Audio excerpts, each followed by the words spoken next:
Dirty bit.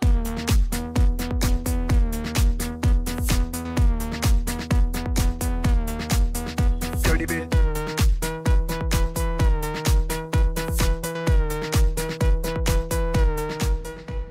Pour la première fois en France, l'EDEC, à travers son programme ESPEM, propose aux sportifs de haut niveau un cursus de grande école sans concession. Ce qui nous donne un caractère différenciant, c'est de considérer que nous allons délivrer à nos sportifs de haut niveau exactement la même formation, le même programme que tout autre étudiant de la filière classique, c'est simplement la méthode qui change.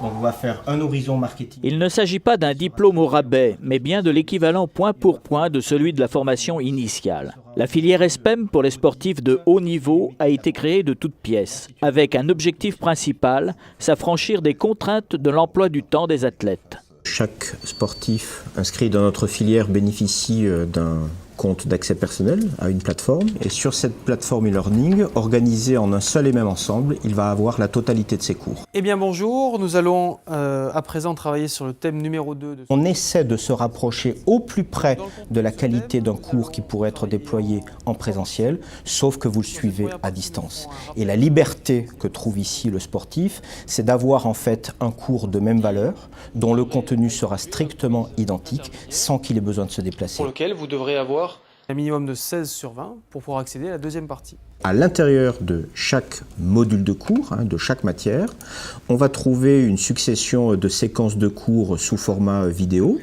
qui sont directement accessibles, comme celle-ci qui démarre ce cours.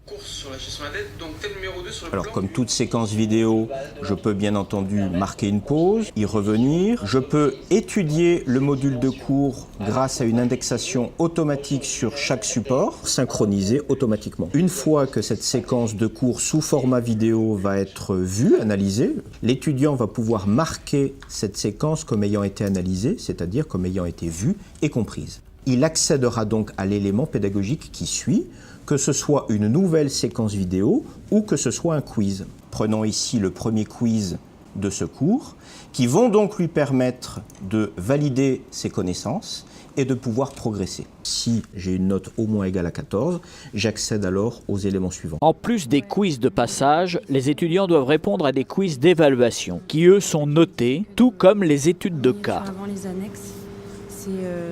Il s'agit d'un document de travail que notre apprenant va pouvoir venir charger depuis la plateforme. Il le lise et il va renvoyer ce même document sur la plateforme de manière à ce que le professeur ensuite le corrige et lui rende une note. On va utiliser une classe virtuelle pour la correction d'une étude de cas ou d'un TD, lorsque l'on sait qu'il y a nécessité à avoir un échange avec nos apprenants de manière à nous assurer que le travail a été bien fait et compris.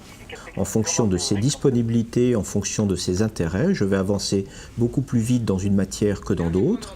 Et donc, je construis mon parcours hautement individualisé. L'enjeu est de taille car il s'agit de préparer l'athlète à sa vie après la compétition.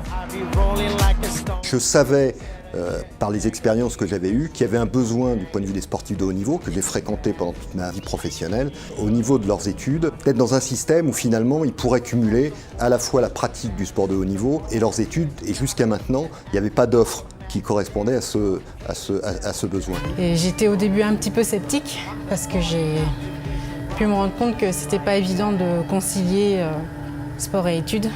Et finalement, je suis assez satisfaite. Ça se passe très bien parce que c'est moi qui gère mon programme, mon emploi du temps. Et l'école vient à moi, où que je sois.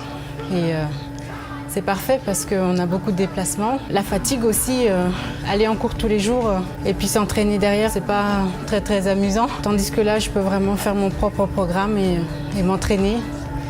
Et c'est mieux. Ce qui m'avait séduite dans le projet de l'ESPEM, pour les sportifs de haut niveau, c'est que c'est exactement le même diplôme, qu'on soit sportif de haut niveau en e-learning ou étudiant lambda sur le campus. On n'a juste pas de contraintes de temps. C'est les mêmes cours qui sont dispensés. On aura le même savoir-faire en sortant de l'école qu'un étudiant lambda. Je suis allé passer les concours, ça m'a plu. Enfin, le concept était vraiment bien pour les sportifs parce que ça permet de suivre sa passion, faire son sport, tout en pouvant suivre à son rythme. C'est le plus important, je pense, c'est de pouvoir le faire à son rythme et avoir l'intégralité des cours.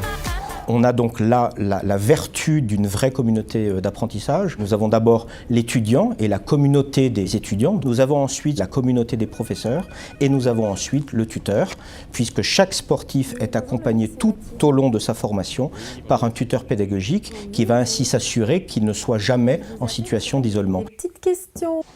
En fait, j'ai vu hier avec Reina Flore pour faire le TD de distribution, le dernier, là, le numéro 3. Et effectivement, toute cette composante multiple entretient une relation qui se veut intelligente.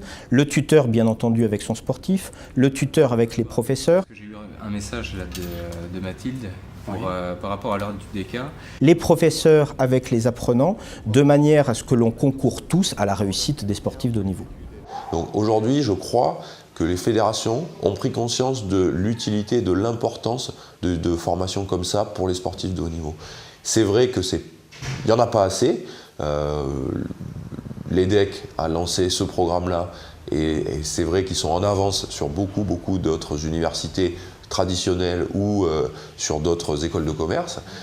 Il faut qu'ils se servent de cet avantage-là, c'est un vrai plus, il faut arriver à valoriser ça et à ce que de plus en plus de sportifs se rendent compte que oui, le double projet c'est possible, avec l'aide des fédérations, avec l'aide de leurs clubs. La manière dont c'est fait, ça donne envie de reprendre des études presque, quoi. À mon âge, à mon niveau, j'aurais presque envie de recommencer, tellement je trouve ça, c'est bien fait, c'est... avec un contenu qui est vraiment très pertinent, qui tient la route. Aujourd'hui, je pense que l'approche qu'a eu le groupe EDEC au travers de l'ESPEM est la bonne, c'est-à-dire qu'ils arrivent à individualiser l'accompagnement avec un tutorat très fort et que c'est ce tutorat et cet accompagnement qui permettent en permanence d'adapter ou de réguler l'activité formation du sportif par rapport à son activité d'entraînement ou de compétition. Et donc cette adaptabilité permet au sportif d'arriver au terme de son double projet, c'est-à-dire avoir les meilleurs résultats sportifs possibles, mais aussi avoir un diplôme qui va lui permettre de retourner à l'emploi en fin de carrière. Un sportif de haut niveau, c'est quelqu'un qui n'a pas forcément fait beaucoup de background, beaucoup d'études dans la gestion au préalable. Par contre, il a énormément de compétences personnelles à recycler, notamment en termes de management. C'est quelqu'un qui a des capacités d'endurance, de persévérance, d'autonomie, de maturité, qui peuvent être des plus très significatifs pour une entreprise. Ces sportifs-là, de haut niveau, ont la particularité d'être des gagneurs dans leur vie de tous les jours.